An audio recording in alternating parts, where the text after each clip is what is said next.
Математика пәні 1-ші сынып 70-ші сабақ кері есептер. Бұл сабақта сен кері есептердің не екенін білесің және оларға талдау жасап шығаруды үйренетін боласың. Кері есеп туралы түсінік алу үшін 1-ші тапсырмаға назар аудар.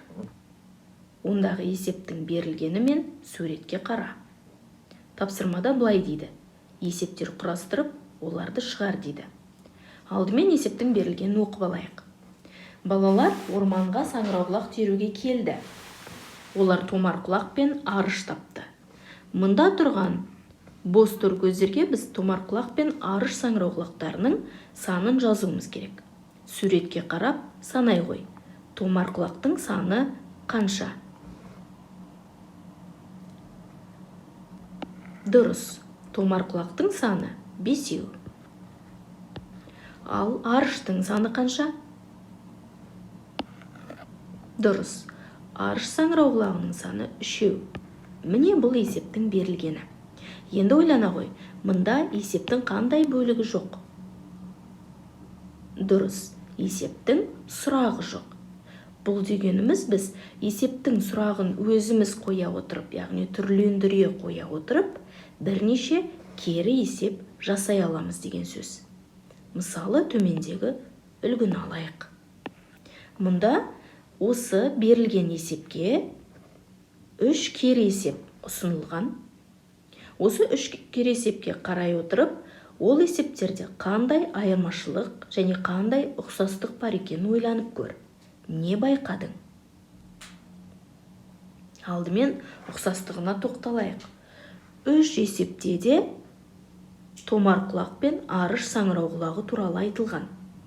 Бұл оның ұқсастықтары олардың. Ал бұндағы айырмашылықтар: әр есепте белгілі және белгісіз деректер әртүрлі. Мысалы, 1-ші есепте барлығы белгісіз. Бұнда томарқұлақ пен арыштың саны белгілі. 2-ші есепте томарқұлақтың саны және барлық саңырауқұлақтың саны белгілі болса, арыштың саны белгісіз. Ал 3-ші есепте арыш пен барлық саңырауқұлақтың саны белгілі болса, томарқұлақтың саны белгісіз. Бұл есептер кері есептер деп аталады. Яғни белгілі, белгісіз деректер өзгерген есептер, олар кері есептер деп аталады. Әрбір 2 есеп 3-ші есепке кері есеп. Мұндай есептерді біз кесте құру арқылы шығара аламыз. Мысалы, міне, 1-ші А есебіне қарайық. А есебінде бізде барлығы белгісіз. Томарқұлақтың саны 5 дейді, арыштың саны 3 дейді. Мұнда біз барлығын табу үшін томарқұлақ пен арыштың санын қосамыз.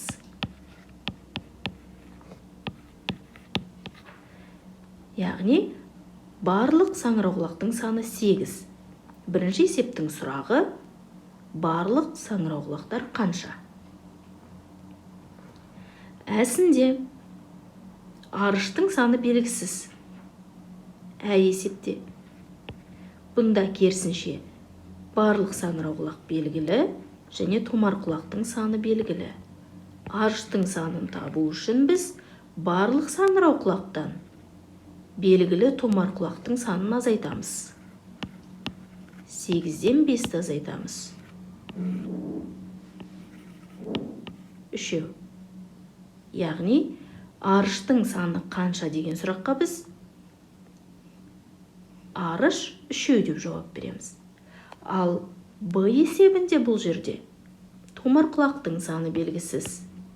Керісінше барлық саңырауқұлақ пен арыштың саны белгілі. Бұл жерде біз томарқұлақтың санын табу үшін барлық саңырауқұлақтан арыштың санын азайтамыз. Сонда томарқұлақтың саны қанша деген сұраққа біз томарқұлақ 5 деп жауап береміз. Міне, көріп тұрмыз ғой. Асында да, әсінде де, бысында да есеп томарқұлақ пен арыш саңырауқұлақтары туралы. Бірақ ондағы белгілі және белгісіз деректер әртүрлі. Бұлар бір-біріне кері есептер. Оларды осындай кесте арқылы шығаруымызға болады. Кері есептер туралы түсінік алдың деп ойлаймын. Енді алған білімді тексеріп көру үшін келесі есепті шығарып көрейік.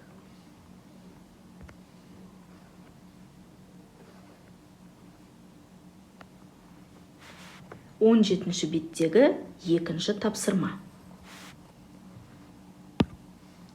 А, Ә және Б тапсырмалары. Үшеуін оқып көрейік.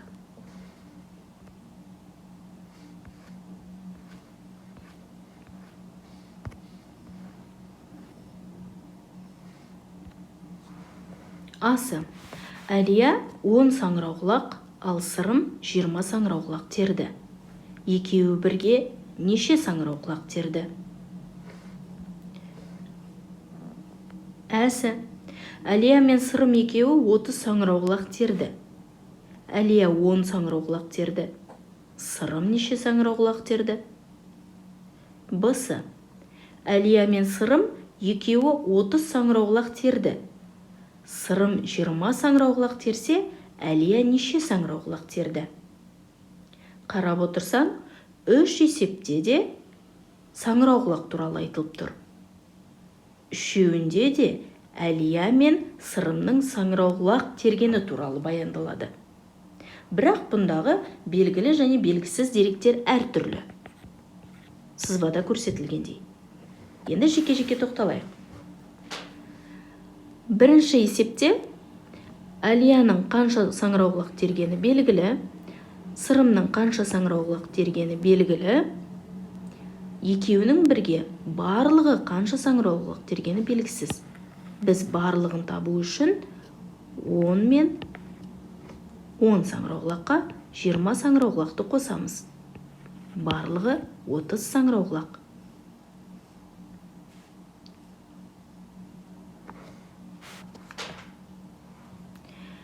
Әсі. Әсінде екеуінің бірге барлығы 30 саңырауқұлақ тергені белгілі. Және Әлияның оның ішінде, осы 30 саңырауқұлақтың ішінде Әлия нешеуін тергені белгілі. Мұнда Сырымның қанша тергені белгісіз. Біз Сырымның қанша тергенін табу үшін барлық 30 саңырауқұлақтан Әлияның терген 10 саңырауқұлағын азайтамыз. Сонда Сырымның 20 саңырауқұлақ тергені анықталады. Үшіншісіне қарай ғой.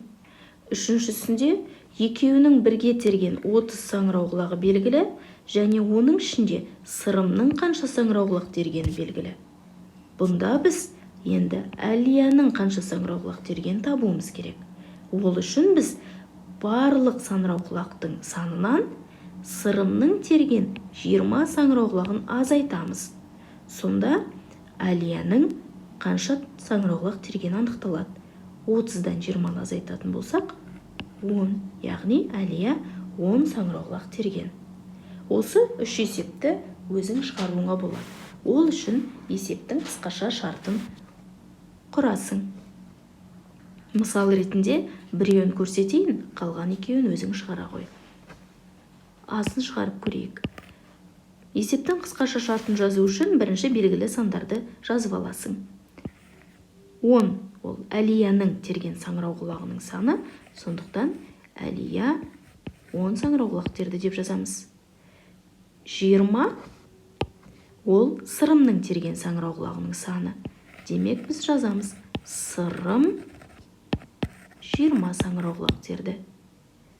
Міне есептің шартын жазып құрдық. Енді есептің сұрағын табамыз. Ол үшін соңғы сөйлемдегі сұраулы сөйлемге қараймыз. Екеуі бірге қанша саңырауқұлақ терді дейді. Табу үшін біз 10 саңырауқұлаққа 20 саңырауқұлақты қостық. Сонда барлығы 30 саңырауқұлақ. Есеп саңырауқұлақ туралы болғандықтан жақшаның ішіне с деп қысқартамыз. Сұраққа жауап береміз. Барлығы 30 саңырауқұлақ. Қалған екі есепте де дәл осылай қысқаша шартын жаза отырып, өзің шығарып көр. Бұл екеуінде енді белгілі, белгісіз деректер ауысатынын ұмытпа.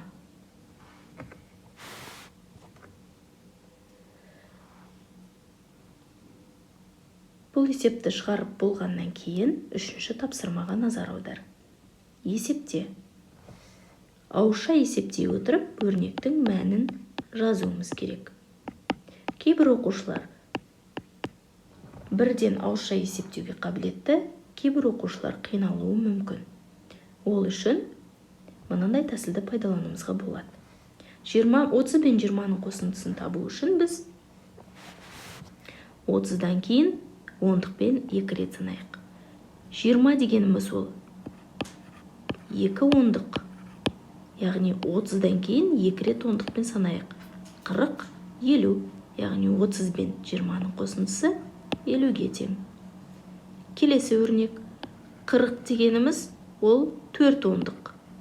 Демек, 70-тен кейін біз ондықтармен 4 рет санап, кері санап көрейік. 70-тен ондықтармен кері санаймыз 4 рет. 60, 70, 60, 50, 40, 30. 60, 50, 40, 30. Яғни 70 пен 40-тың айырмасы 30-ға тең. Келесі өрнек. 30 дегеніміз ол 3 ондық. Азайту амалы тұрса, 60-тан ондықтармен кері 3 рет санаймыз. 50, 40, 30. Яғни 60 пен 30-тың айырмасы 30-ға тең. Осылай қалған өрнектерді өзің шығарып көр. Төртінші тапсырмадағы математикалық жарыс тапсырмасын орындау үшін өрнектерді қосып немесе азайта отырып, нәтижесіне келесі санды қоса азайта отырып, мәреге жетуге болады. Біріншісін көрсетейін. 5 пен 2-ның қосындысы 7-ге тең. Шыққан саннан 4-ті азайтамыз. 7 мен 4-тің айырмасы 3-ке тең. Шыққан 3 саннан 2-ні азайтамыз. 3 пен 2-ның айырмасы 1-ге тең. Және шыққан 1-ге 3-ті қосамыз. 1 мен 3-тің қосындысы 4-ге тең. Яғни соңғы санымыз 4 екен. Дәл осылай екіншісін өзің есептеп көр.